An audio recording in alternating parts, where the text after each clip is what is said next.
siin Tallinn.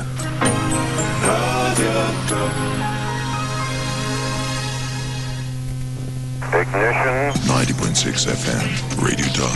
Trajectory looks good.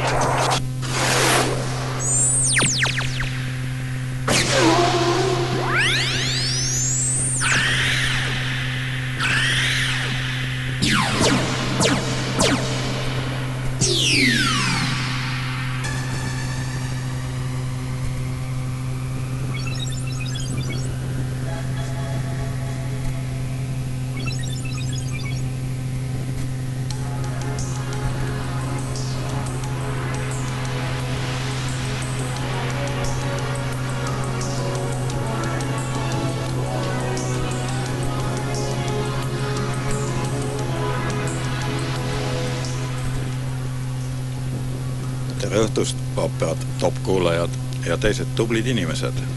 Stuudios on ikka veel viimane mohikaanlane. Kuigi eelmises Detonaatori saates lugesin teile ette kirja, et saadetel on lõpp, jätsin veel 1% alles. Tööle hakkaski see 1%. Saated vähemalt esialgu lähevad edasi ja te asute kuulama granaadiheitjad. Stuudios on Jüri Liim.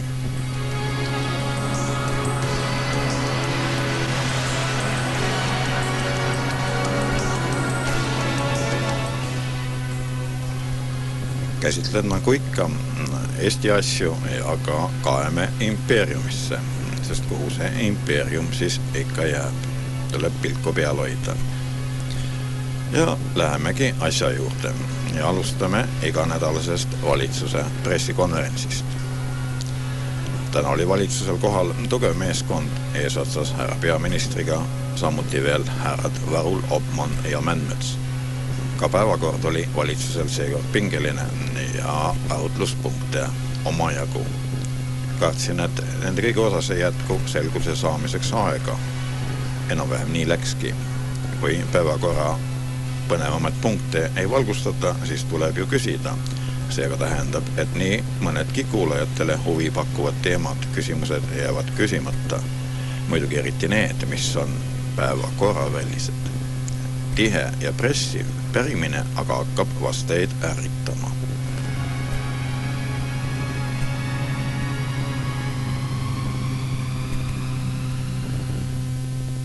Seekord oli päevakorra esimeseks punktiks meie riigi valulaps, põllumajandus ja selle reformid. Siin muudeti õigusakte ja täiendati seaduse eelnõu. Sellest siis lähemalt ja selgitusi andis härra Vähi hiljem ka põllumajandusminister. 1992. aastast käib asi detsentraliseeritult. 1/4 reformist on lõpetatud, 3/4 seega mitte. Seadust oli vaja muuta, et hakkama saada lõppeks selle reformiga. Härra Vähi täpsustas iseloomustades, kui ikka mõni reform kestab rohkem kui 4 aastat, siis ei ole see enam reform, vaid midagi muud. Siin hakkavad käivituma abinõud kiirendid, kus majanditel on kohustused liikmete ja endiste omanike osas. Kus majanditel on omad probleemid, neile on võimalik siis sel juhul anda ka mõningaid laene, kuid seda kindlatel alustel, tagatistel. Kui selle tagastamisega hakkama ei saada, siis lähevad varad, maad riigi kätte. Jääb üle ainult loota, et sellisel korral suudab riik asju paremini ajada.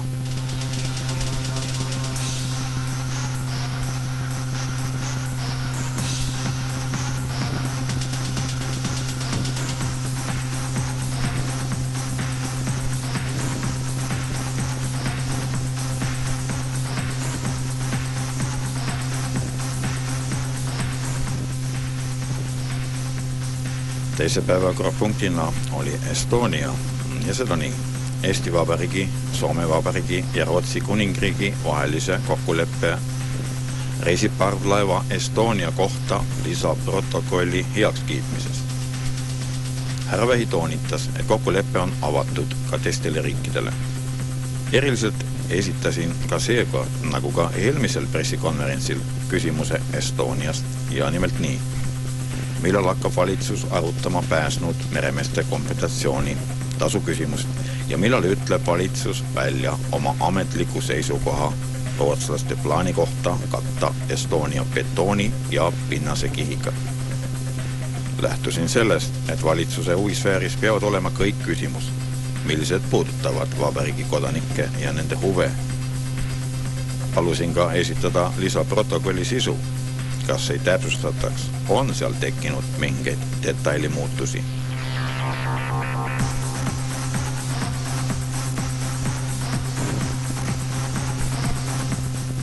Loomulikult oli see küsimus peaministrile raskelt keeruline, kuna pea iga vastus võib tekitada probleeme.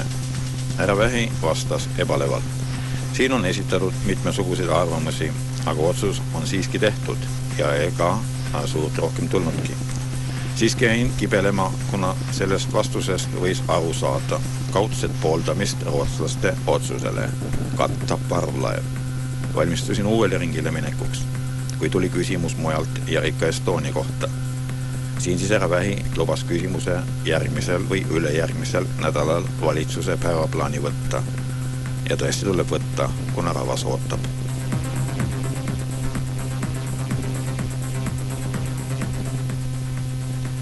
Sellist otsust vastu võtta, kas eitavalt või jaatavalt, on mõlema võrra hull.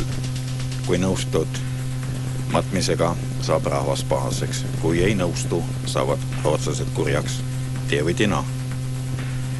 Siiski usun, olulisim on oma rahva arvamus.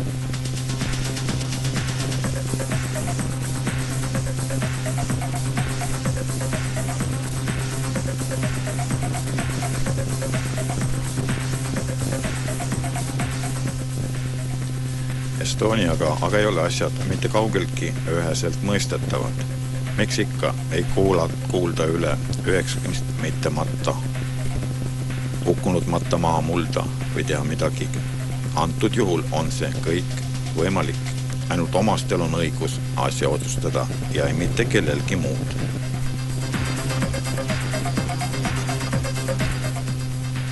Raha aga maetakse sinna endiselt erinevatele operatsioonidele, erinevatele uuringutele. Olen sügavalt veendunud, jutud surnute, hukkunute rahust on ainult jutuks. Betooni ja pinnase kiht aga peab asjameeste arvatest katma Estonia hukku täit tõde.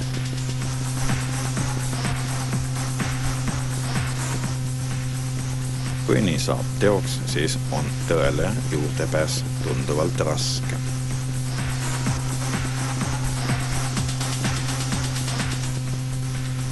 Ka mul on selle kohta üpris huvitavat materjali, mida ma ei ole veel avaldanud.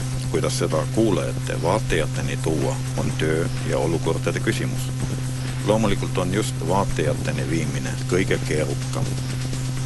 Selline näitamine, materjali tutvustamine nõuab raha. Teha seda aga on kerge muidugi raadiokuulajatega. Usun, et lähitulevikus saab see teoks.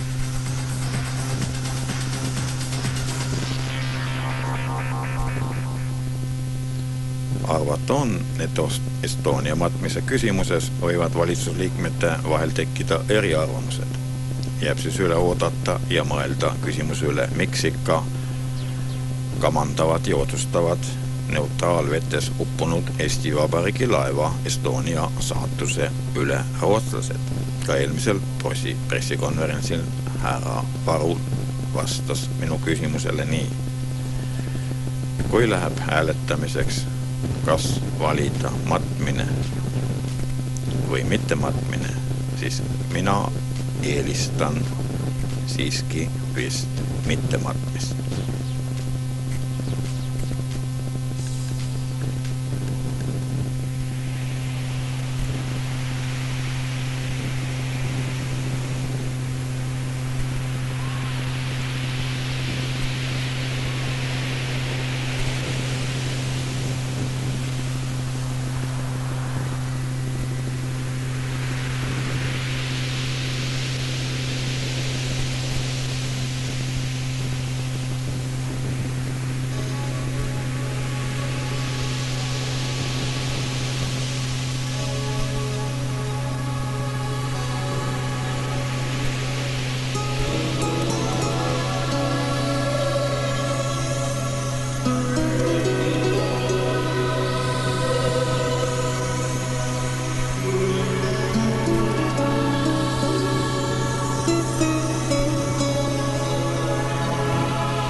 Läheme siis pressikonverentsiga edasi. Eesti Vabariigi valitsus pani paika Vabariigi valitsuse poolt võetavale informatsiooni kasutamist puudutavale kohustusele allakirjutamist. Info aga on alati väga oluline, info, lekked ja kõik nii. Pärisin selle kohta, selgus härra Vähi vastusest, et see puudutab infovahetust Euroopaga. Tegelevad ülevaatamisega, aga muidugi info ülevaatamisega. Paistab, et relvade ülevaatamisega mitte, aga Eesti Vabariigi kaitsejõud ja kaitsepolitsei. Nagu aru sain, kehtib iirimaalastele meil nüüdsest 90-päevane viisavabadus. Kui õieti kuulsin, siis käib see ka meie kodanike kohta.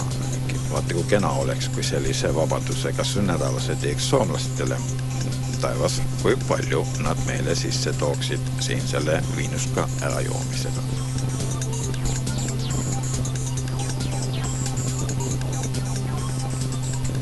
Pärisin ka kodakondsuse andmise kohta naturalisatsiooni korras ja kes sai teenete eest Eesti Vabariigi kodakondsuse. Üks selline oli juhtum. Selle naturalisatsiooni korraga on valitsus loomulikult püsti hädas, kuhu sa hing pääsed. Täna aga said kodanikeks 1264 ja veel pluss 37 isikut. Oma 15 000 ümber aga on veel järjekorda ootamas. No jääb üle ainult ohata.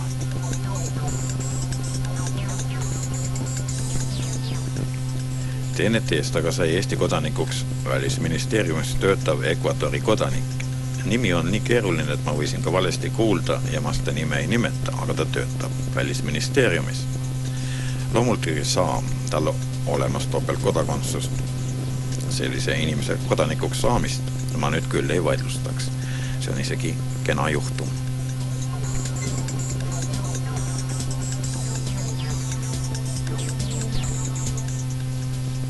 Eesti Vabariigile Expo 98, milline toimub Lissabonis. Vastav info kirjutas mulle härra Hoppmann kenasti lehele ja see oleks. No ei olnud võimalust küsida. Ja peaksin ütlema, et härra Hoppmann on alati väga vastutulelik. Rahasummast juttu pole veel olnud. Oli põhimõtteline osalemise otsus, mis ka tehti. Välisministeerium sai ülesandeks teatada osalemisest. Nõusun küll, et selline osalemine selles suures riikide peres on väga vajalik. Selles väljanäituses osalemine, mida ja kui palju see esindatus maksma läheb, pannakse hiljem paika.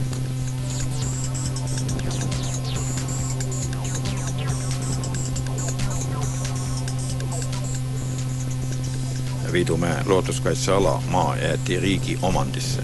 Kui palju ja kas oli seal ka omanikke ja mis neist sai, ei oska ma nüüd küll öelda. Riigi omand aga tähendab ainult ühte, riigi omandit.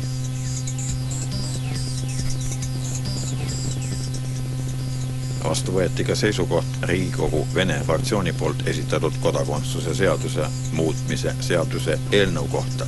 Need on alati tohutult keeruliste sõnastustega, aga no midagi pole parata. Nõudsid nad aga muidugi kodakondsuse andmise tingimuste lõdvendamist. See lükati valitsuse poolt tagasi ja õieti. Selgitas situatsiooni härra Varul. Päris materjali kohta, aga Pravda korrespondent Lembit Annus. Härra Varul selgitas. Siin olid määravaks metodoloogilised kaalutlused, kuna kodakondsuse seaduse muutmise eelnõu on töös Siseministeeriumis. See on valmimas, esitatakse varsti valitsusele ja siis edasi nii, kuidas seadused ette näevad. tähendab, siin tuleb juba pingsalt vaadata, mida muudetakse ja kuidas muudetakse selle meetodotoga.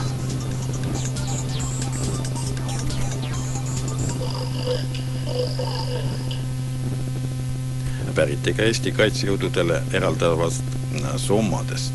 Kas need ikka kasvavad 2 korda ja millised kaliibrid hakatakse ostma? No, kõike vastu tuntakse ikka huvi. Härra Vehi vastas sellele küll täpselt. Valitsus ei ole sellist otsust teinud, vaid on teinud ettepaneku. Otsuse peab tegema Riigikogu. Kui tulevad summad, alles siis saame rääkida kaliibritest.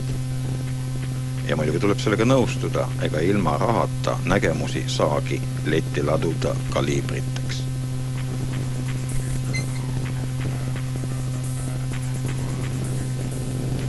Paistab, et asjad hakkavad lahenema ka lätlastest silgusõpradega. Praegu on mängus ajutised püügilepingud, ajutine luba. 1. augustiks aga pannakse paika koordinaadid ja kalastuseeskirjad. Kalastus Liivi lahes hakkab käima erilepingu alusel. Härra Vähi meenutas ka, et Lätiga käivad piiriarutelud juba 5 aastat. No nii nagu ikka meie mineviku pärandile kohane ikka 5 aastakute kaupa. Annaks jumal, et ta ei läks 7 aastakuks. Eriliselt aga meeldis mulle peaministri ütelus, Eesti Vabariigi merepiiri laiuseks Ruhnu ümber jääb 12 meremiili.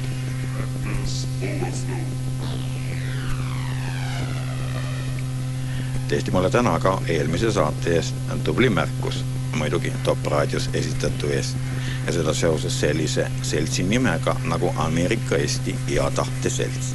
Ma veidi ilkusin siis selle sõna hea tahte ümber.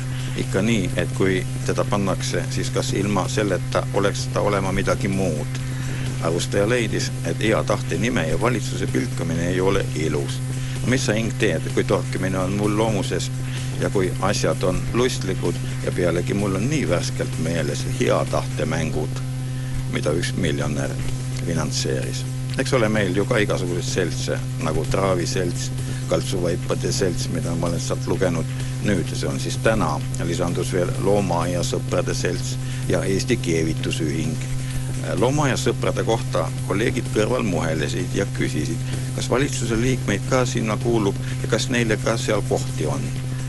Vastu olekski tänase pressi kohta kõik.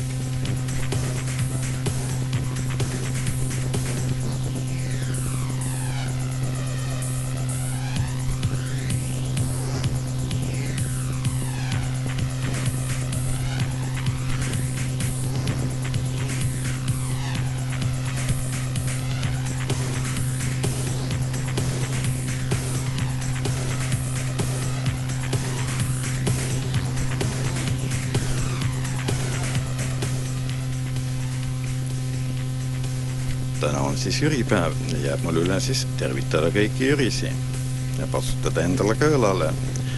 Ja eks täna hommikul saati sellest räägita ka. Peamiselt ikka sellest, et tol päeval aastasel tagasi toimus Jüriöö ülestõus, kus eestlased veel kord üritasid vabaks saada. Toimus see aga teatavasti Tallinna kõige kõrgemal mäel, kuhu Eesti Vabariik üritas püstitada suure mälestusmonumendi. Mägi asub Tallinnast väljumisel Narva poole. Huvitav, et nüüd pakutakse orientiiriks välja hotell Susit. See on siis ainus orientiir sellisele tähtsale kohale.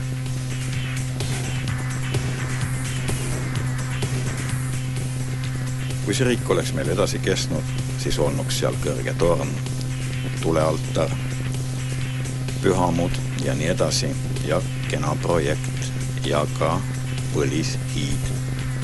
Püha hiis.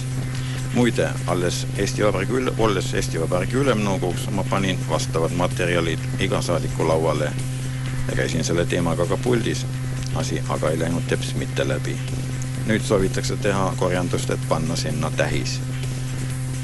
Tähis väikse kivi näol on olemas ja kenasti aastaarvud peal. Alles on ka kunagised istutelud tammed, ainult et meie võitlusajaloo olulisema koha ümber ja kohale on ehitatud erinevaid sarasi, eks ikka meie muulaste sõprade poolt. Täna lähevad sinna tervikuid süütama ka linnahärrad ja hakkavad rääkima pühast paigast, vabadusest ja aga ometi Just samale sõjamehele on linnavõimud andnud loa rajada sinna Statoili bensiinitankla. Võib-olla see ongi see püha altar. Nii on siis selles Tallinnas ja riigis lood meie esiisade püha paiga ja võitlusega. Teha seal aga saaks ja tuleks teha palju. Muidugi sel juhul, kui selles riigis veel üldse midagi püha on mõningatel isikutel.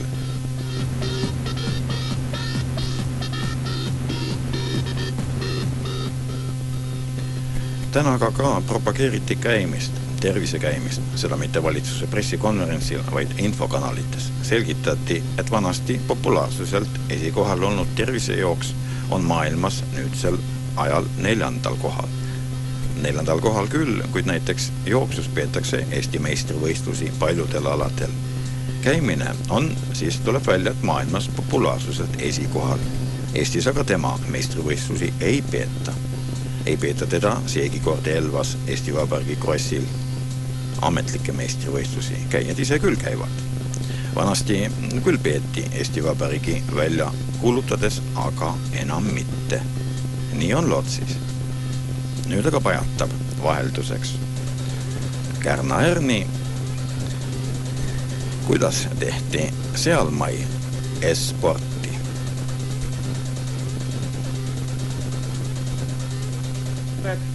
Metel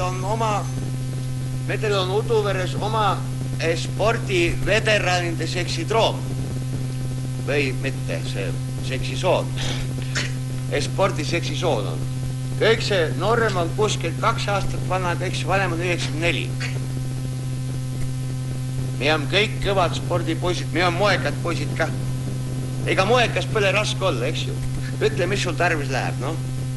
Põhiliselt 3 asja. Palju karvu ümber kere, teksaspüksid jalga ja näts suhu.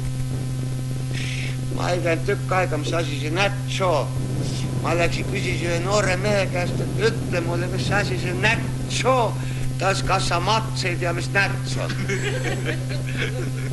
See on siuke kummi, mis pandaks suhu ja magus maitse kaup kohe ära. No ma hakkasin ka nätsuma, aga sa tead päris lõbus. Jah, näed sa rutt ka naeraksi. Päris lõbus on nätsuda inimest juures. Aga kui ma ööse ummuks laudas loomad juures valves olen, vähe piindlik vastastikku mäletseme. Aga teksaspüksid peavad sul nii pringalt ümber kere kinni olema, et ütelda, kui kerp satub vahele, saab infrakti. Ja vanasti võisid teksaspüksid seebigi jalga tõmmata, eks ju. Nüüd ei tohi, pole muudne. Nüüd pead lapsepõlves jalga panema, siis taguots kasvab ise sisse. Vaat siuke on moega. Ja siis toimus meil suur spordiüritus, siuke Uduvere vääriku mataroonsoss või ei. Kuras, see oli ikka maratoonkross. Maratoonkross ja dissitants polnud eriti pikk, 62 versta tuli läbi metsa.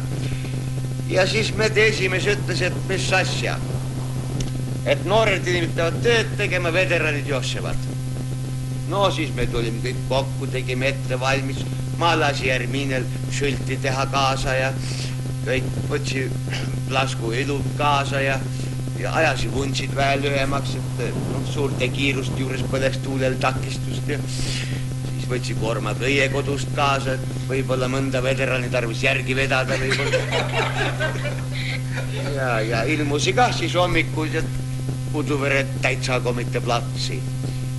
Täitsa komitee plats oli kirjult rahvast täis ja koloosi poolt andi kõikidele veteranidele õlut juua ja pioneerid kinkis talpi kannamedele ja siis Uduvere pasunakoor mängis seda igavest mälestust ja mool olid just kasepuust tehtud stardipakud ka, ma olin mulda kinni ja lasi juba varakult 4 käpukile.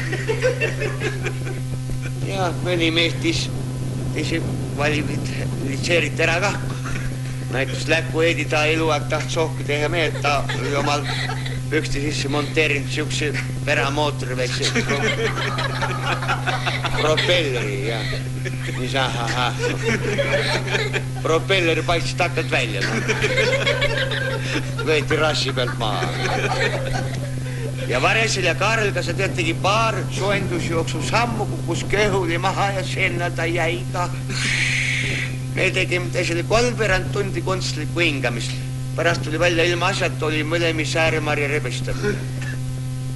Ja siis, kas sa tead, kui see stardipauk käis, ma saanud aru, kus kohas nad pommitavad. Ma istus ikka 4 käpukil maas, toised olid ümber Uduvere staadion ringi ära teinud, siis ma tõusi ka reipalt püst, asus jooksid ette otsa. Ja nõnna me siis metsarada peale kulgesime. Päris lõbus oli joosta. Ma viisi Metsaküla posti ära ja see jäi tee peal ette ja siis tapsime Varesel Kaarli sea ära ja joossime jälle edasi ja ma oli kõik saeg 6. koha peal. 6 me joossime ka. Ja siis õhtaks jõudsime Uduvere mäe otsa. Siis me olime juba 2 versta joosnud. Ja sealt see pauk tuli ka. Ma jooksin mäe otsast alla. Mõni teine veteran veeretas ennast, ma tahtsin kirma, jooksin jalgal peal. Kas sa tead, mu jalad käisid nõnna kiiresti, nagu singer rõmdus masin nõen. Oleks mul ütelda väiksed tiivad selgas olnud, ma oleks õhku tõusnud. Ma oleks momentsiaalselt olnud helikoperdaja.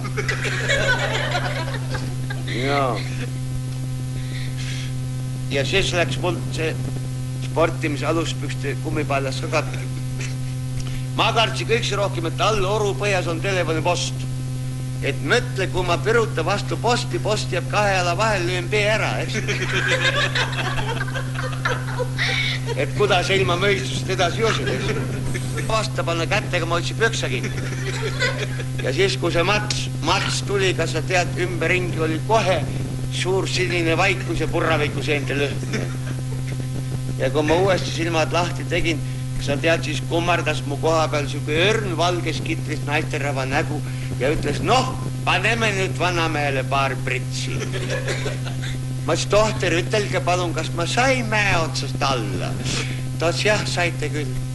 Ja nüüd ma mõtlen, kui ma siit raadiumist minema lähen, ütle, mismoodi ma oma jalgadega sinna Uduvere mäkke tagas pääsen. See on kõik see suurem probleem.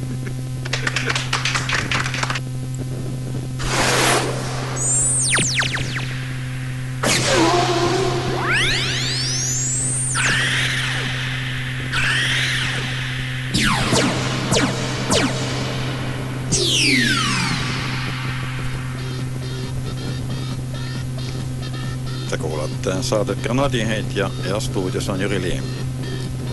Nüüd läheme siis impeeriumi asjade juurde. Oma ajaloolistest saavutustest kiitlesid hiljuti Koola poolsaare õhukaitseväelased. Me sõja ajal tõmbasime poolsaare kohale alla üle 400 saksa lennuki. Kõik võib olla.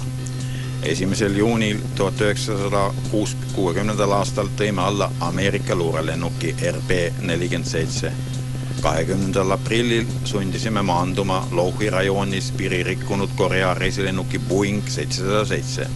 Eks juba siis saadi omad kogemused hilisemaks Korea reisilennuki purustamiseks. 3. septembril 1990 tulistati alla triiviv aerostat Piroog. Kujutud ette, vaenlane on õhusond. Muidugi võimas saavutus. Viimase 40 aasta jooksul on fikseeritud rohkem kui 2 miljoni objekti liikumist. Tõesti ei ole midagi neil vist teha. Kurdeti, et huvi meie Vene piiride vastu ei ole vaibunud, toodi ka näiteid. Lisaks Vene lennukitele jäädustati ainuüksi ühel päeval 38 lennuaparaadi liikumist. Nende hulgas ka allveelaeva vastane lennuki Orion, milline tolknes meie püha Venemaa piiride lähedal oma 5 tundi, nii siis pajatati. Kopter Bell 412 aga tuli kuni 500 meetri kaugusele. Seda pole võtta kunagi ennem teinud. Skandinaavia maades on koondunud oma 400 sõjalennukit, nende hulgas ka 2-3 avaks. Optika raadiotehnilist luuret toimetavad ka Sputnikud, kiikavad meie Venemaa üle. Sellised on siis sokukeste mured.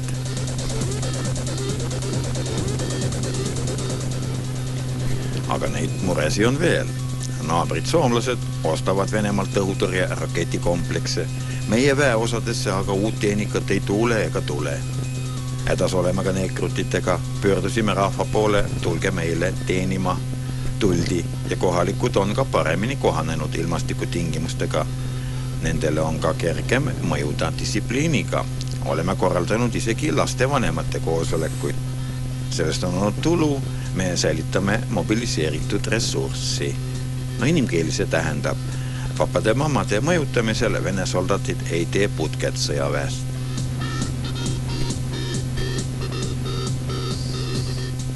Soldatid aga olevat tublid ja fikseerivad kõik märgid, võõrad ja omad. Ka meie omad tsiviillennukid rikuvad seadusi. Nii kurdeti, tõustes õhku ilma meile teatamata. Neid me sunnime maanduma ja määrame trahvi, kuigi seda keegi ei maksa. See oli siis nagu kurbusega juba. Selline on siis see kummaline Koola poolsaare õhukaitsevägi. Muide, alarmi vähemalt Koola poolsaare vägedest tõstetakse juba siis, kui objekt on 40 kilomeetri kaugusel pühast ja puutumatust Venemaa piirist.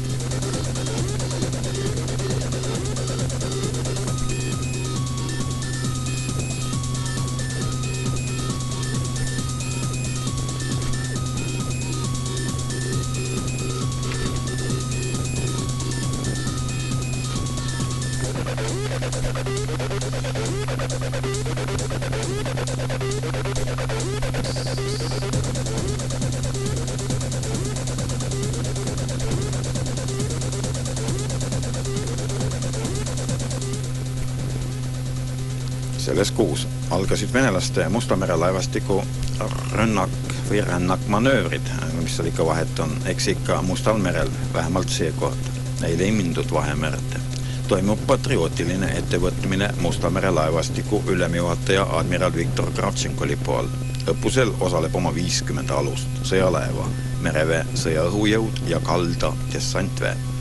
Esimest gruppi, milles osalevad tuntud alused Ladnõi ja Steržannõi, kamandavad teisjärgu kaptenid Vladimir Purtsev ja Aleksei Narebov seilavad omal marsruudil ja seda siis kamandab Musta mere laevastiku ülemjuhataja esimene asetäitja viitseadmiral Gennadi Sutškov ja täpsel. Nood olid siis esimesed, kes asusid täitma ja läbi töötlema lahingu ülesandeid. Retke jooksul viiakse läbi raketi ja artilleeria laskmisi. Sooritatakse torpeedorünnakuid, välja on töötatud meredessandi maandamine mitte kaitstud kaldale. Eks ole huvitav, kunagi tehti rünnakuid ja sooritati tõeline tuumaplahvatus kurikuulsal Totskis. Tookord sõdurid aatomipilmes vallutasid Saksamaa. See oli siis 50. aastatel huvitav, kelle kallast siis seekord rünnatakse.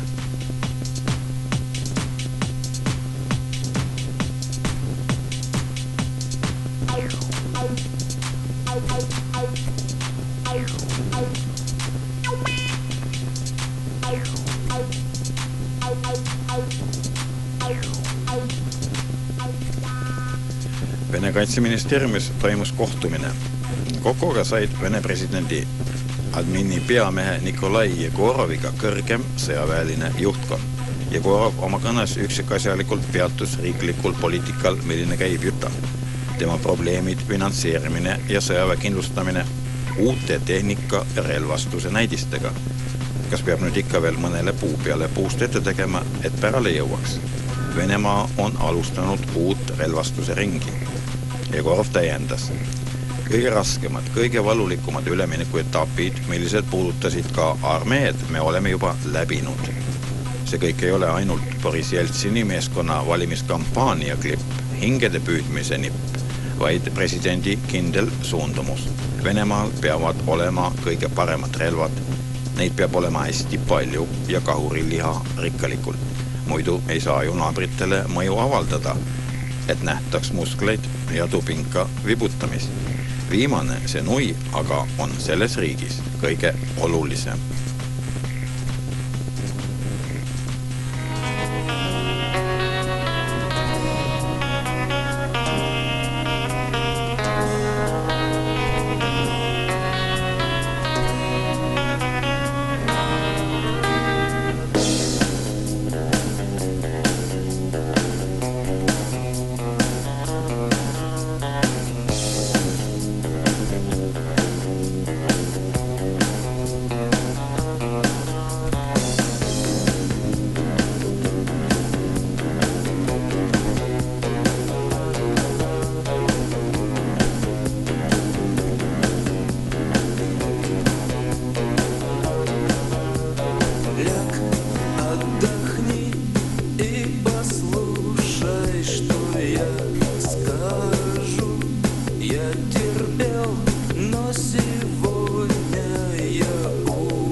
Läheme siis impeeriumi asjadega edasi.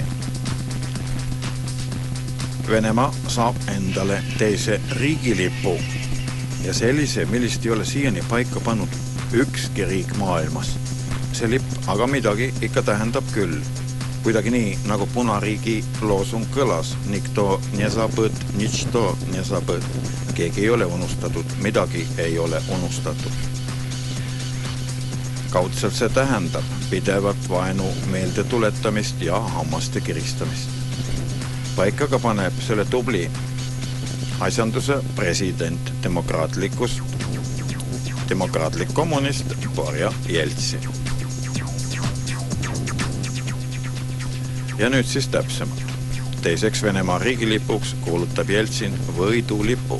Sellesama punase plagu, milline pandi 1945. aastal lehvima Berliinis Reichstagi kohale. Faktiliselt seda tõesti väärtustatakse ja antakse riigilipu staatus, mida tehakse vastava ukaasiga. Venemaa president leiab, see oleks õiglane annetus ja tähelepanu neile, kes sooritasid aegumatu kangelasteo, vabastades maailma pruunist katkust, seistes oma isamaa vabaduse kaitsel.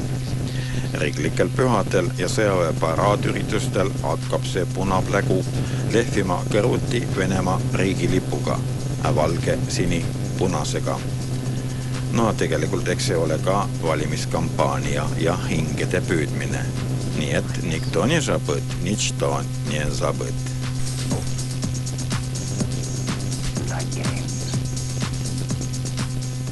kampaania aga käib. Boris Jeltsin matkas Kubaanis ja seda ametlikult 2 päeva. Tema turnee Krasnojarski krais algas lillede panekuga igavese tule juures ja mälestusmärgi emakese kodumaa Jalamile. Seejärel Vene riigi pea, no vahel ka kaine, suundus sõjaväelinnakusse, kus paiknevad väed, millised viidi välja lääne, kesk- ja põhjagruppide endistest tsoonidest, aga ka Pribaltikast. See sõjaväelinnak ehitati sakslaste poolt lepingu alusel Vene ja Saksaga. Sõjaväelinnak on üsna kompaktne, luksuslik ja paikneb 30 hektaril. Selles on 2 keskkooli, 2 lasteaeda, spordikompleks basseiniga, lisaks veel ohvitseride maja, pumelungide koht, oma side- ja raadiokeskus, kauplused. Minu teda lõbumaja vist ei ole. Elab aga selles toredas enneolematult muidugi Vene mõiste järgi luksuslikus linnakus 2000 peret. Huvitav, millal tore Jeltsin tuleb külastama ka Eestis elavaid arvukaid paguniteta sõjaväelaste peresid, millised on meil paljud korrad rohkem.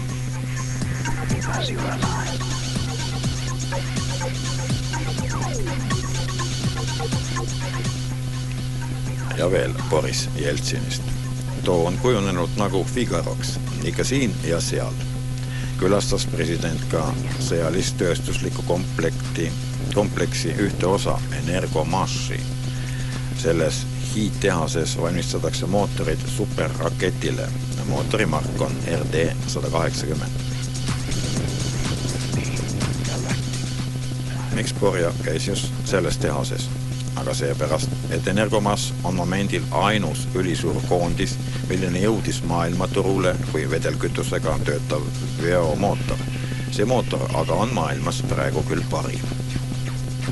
Jänkide firma Lockheed Martin Astronautics on teatanud, RD-180 võitis rahvusvahelise konkursi ja just seda mootorit hakatakse kasutama kommertsraketi Atlas 11 AR esimese astme veoks.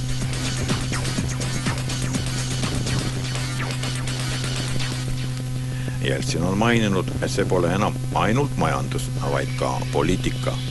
Aga veel on midagi. Jeltsin on hakanud ülisuurt tähelepanu pöörama sõjalis-majanduskompleksile. Üldse. Koos naha ja karvadega aga kuulub sinna ka Energomash. Viimastel aastatel aga venelaste sõnul rippus selle, nende arvates unikaalse ettevõtte kohal kinnipanemise oht.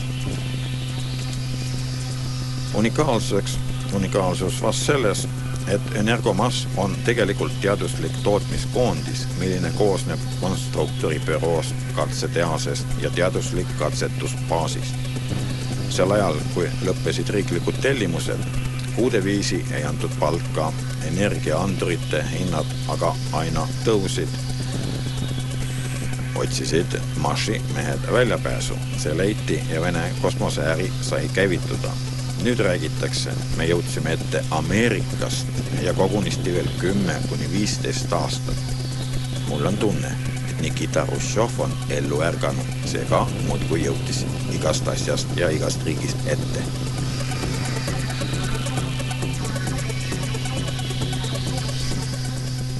Just seda edu ja ettejõudmist mainiski tubli Jeltsin ja leidis, et ninanipsu said ka sellise tööstuse vastased. Energomashi mehed aga näitasid uhkusega Jeltsinile oma kompleksi ja selle lelusid. Selgus, et tehakse mitte ainult supermootoreid, vaid ka koorelahutajad. Ja te kuulsite õieti. Huvitav, kumb siis raketile külge pannakse.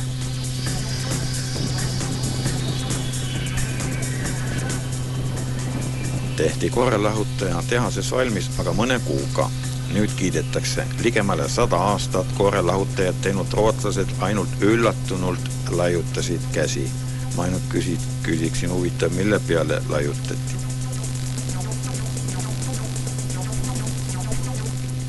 Tehakse.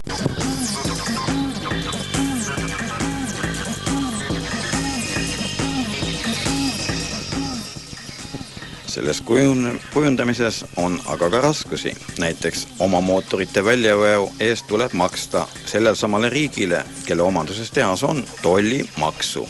See aga on suurusjärgus miljonid $. Hädad on endiselt ka palkadega. Nende supermootorite tootjad saavad palka 300 000 rubla kuus. No nullide peale ärge vaadake. Boris oli selle üle ülimalt imestunud. Sellega seoses mitte porja imestuse, vaid palgaga seoses pöörduti tema poole. Samuti sooviti korralikku varustamist riiklike tellimuste täitmisel. Eks see lonka ikka samuti kui Nõukogude Liidus. President lubas asjad korda ajada ja pani paika graafiku kaitsevajaduste tellimuste täitmisel. Kogu selle asja lubas president võtta oma õlule, laiad õlad. Eks valimiste käigus võetakse ja lubatakse ikka palju.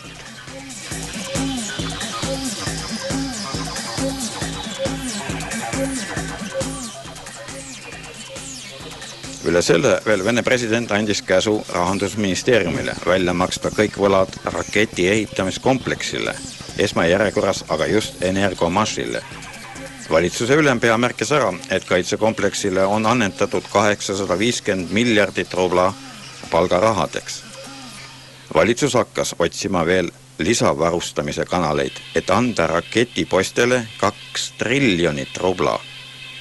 Kõige selle käimapanemiseks peavad valitsuse mehed koos raketimeestega välja töötama Vene presidendi ukaasi projekti, milline välistab tollimaksude võtmise mootori ehitajatelt ja nii hakkavad rahad tulema. Nüüd lähevad teised küll, muidugi sõjaväelised kadedusest siniseks ja ehk ka kutsuvad porja külla.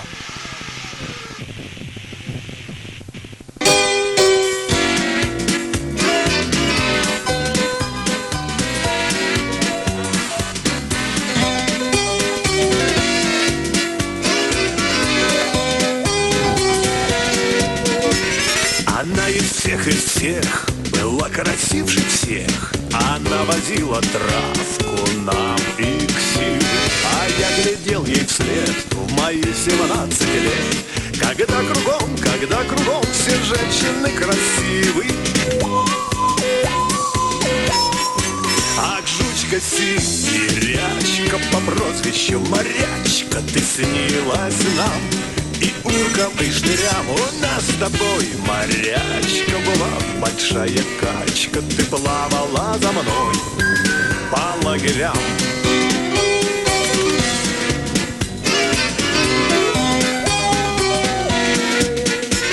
Она была связной, она была со мной. Она меня по-своему любила. Но на суде она сказала все, хана. И рыжие ресницы опустил. Ах, жучка сибирячка по прозвищу Морячка, ты снилась нам и уркам, и штырям. У нас с тобой, морячка, была большая качка. Ты плавала за мной по лагерям.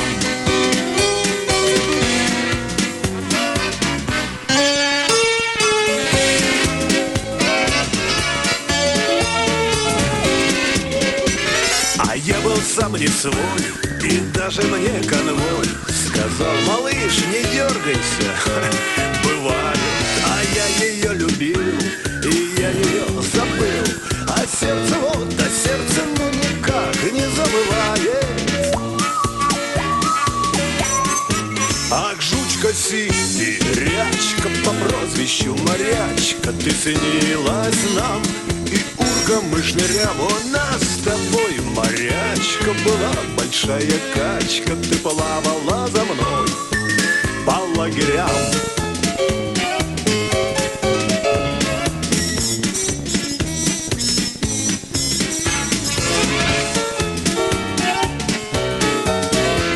А сердце, ну никак не забывает.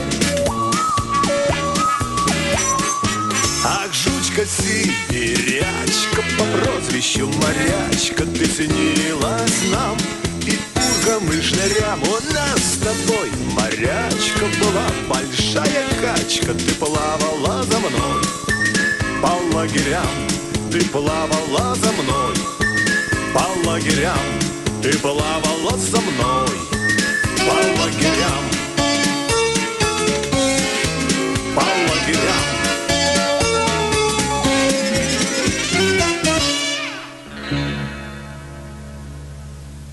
Ignition. 90.6 FM, Radio Dot. Trajectory looks good.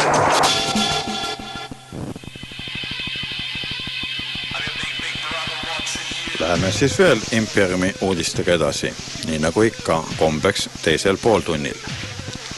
Vene kauppommitajatel oli pidupäev ja seda isegi enne suurt võidupüha. Vähemalt nii teadustas Venemaa kauppommitajate lennuväe ülemus kindralpolkovnik Igor Kalugin. Pidupäev aga seepärast, et lasti pommitada. Just täpselt nii väljendas end ülemjuhatajast pommihaige.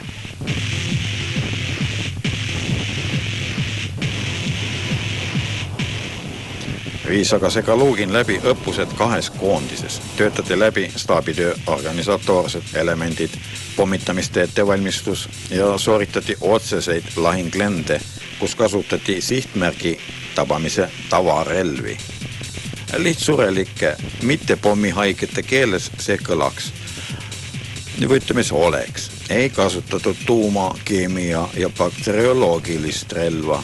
Tavapommid aga on erinevate kõikvõimalike võimsustega, samuti raketid.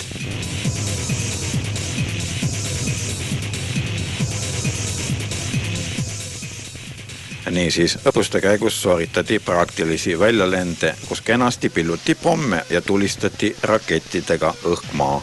Nagu ikka käis ka sotsialistlik, nüüd vist venemaalik võistlus. Selgitati välja tublimatest tublimad. No mõned nimed, eriti tublid, olid polkovnik Ananjevi, alampolkovnik Netšaevi ja Marov, major Saidulini alluvad. Selline oli siis see pidu, nii et pommid on endiselt lahingu valmis.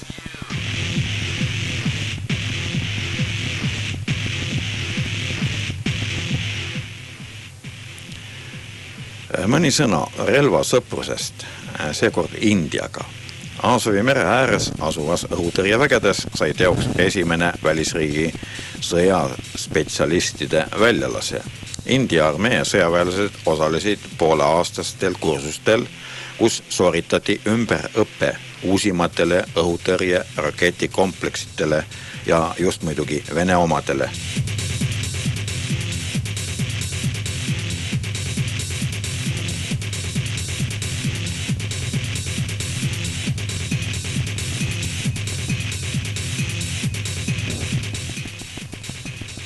Tehti ka otseseid praktilisi eksameid. Tulistati õhu- ja mereobjekte, seda puhku vastaval polügoonil. Viibisid eksamitel Vene õhutõrjevägede juhtkonna esindajad, Vene relvatööstuse spetsid ja ka India ja Venemaa atašeed. Üldtaseme näitajateks said hindud häid hindeid. Venelased formuleerisid kõrgeid hindeid. Õppekeskus, mida juhib polkovnik Leonid Baklinski, planeerib ka edaspidi väliskursantide ettevalmistamist erinevatest maadest. Õppuste kvaliteet ei kutsunud ja ei kutsuvad välja mingeid kahtlusi. Jääb üle vaid loota, et järgmistele kursustele kutsutakse õppima pakistanlased, sest muidu ei tule India ja Pakistani kaklus huvitav, kui vastavad oskused on ainult ühel poolel.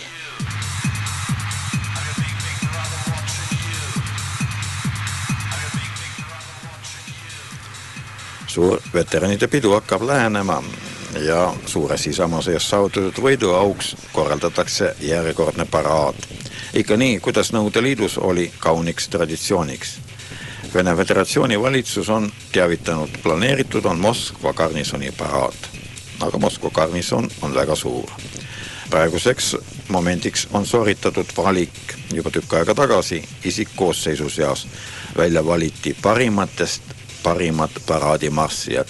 See on ju auasi.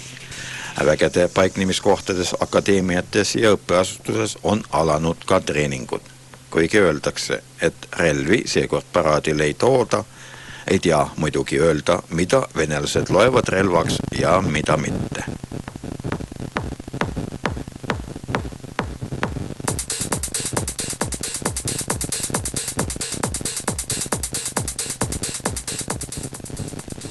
Ja veel ühest sõprusest. Venemaa kaitseministri esimene asesin ja peastaabi ülem armeekindral Mihhail Kolesnikov võtsid vastu USA mereväe peastaabi ülema admiral Jeremy Berti.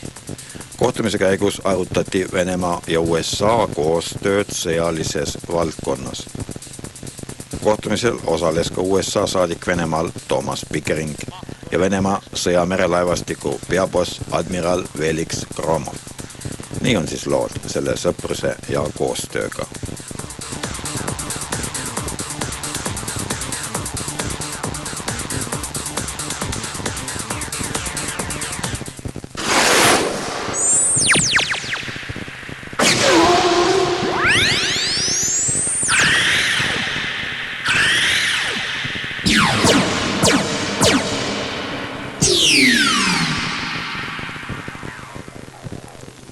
Kuulasite tänast saadet Granaadiheitja ja stuudios oli Jüri Lii. Plaani korraselt peaks olema neljapäeval traditsiooniline saade Detonaator. See on, kus tuleb külla keegi poliitikutest. Ma tahaks loota, et see saab teoks ja see saab teoks siis, kui stuudiosse tuuakse tagasi ka näiteks 2 mikrofoni, mis on siit kuhugi nüüd jälle ilmselt remonti viidud. Sest ilmselt ilma mikrofonita meie külaline siiski rääkida ei saa ja kordamööda ühte mikrofoni kasutada on raske. Loodame, et saated ja kõik olud muutuvad ikka aina paremaks ja me kohtume teiega veel.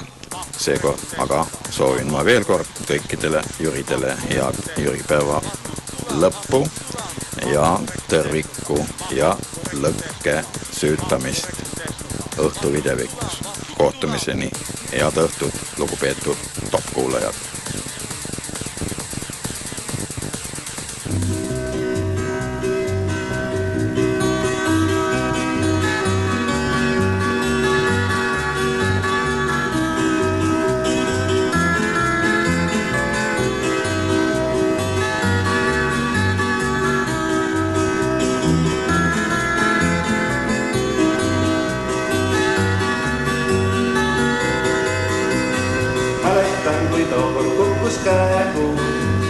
Vaiksõhtu kuldse õnnea.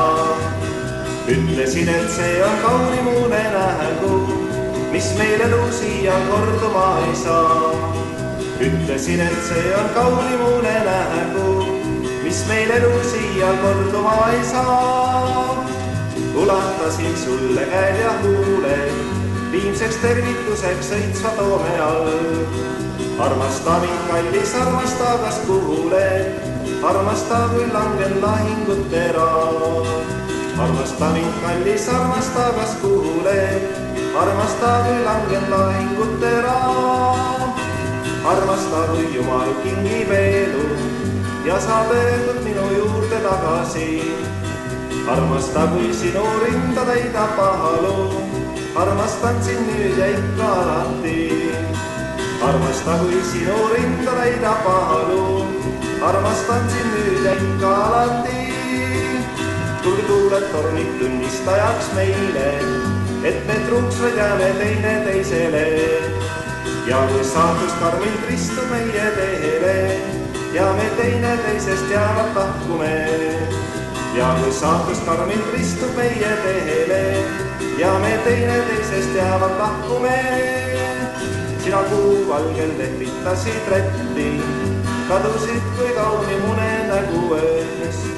Ja ma aimasin, et meie õnn jäi kahedki, ujus mõladeta mahutavas vees. Ja ma aimasin, et meie õnn jäi kahedki, ujus mõladeta mahutavas vees.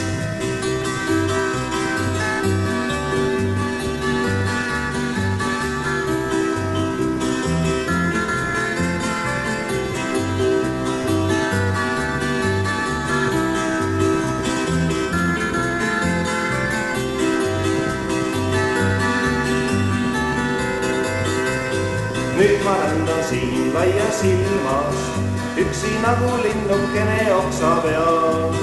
Sinu ootel tihti pisarad mul silmas, rahu sinuta ei leia minu meel. Sinu ootel tihti pisarad mul silmas, rahu sinuta ei leia minu meel.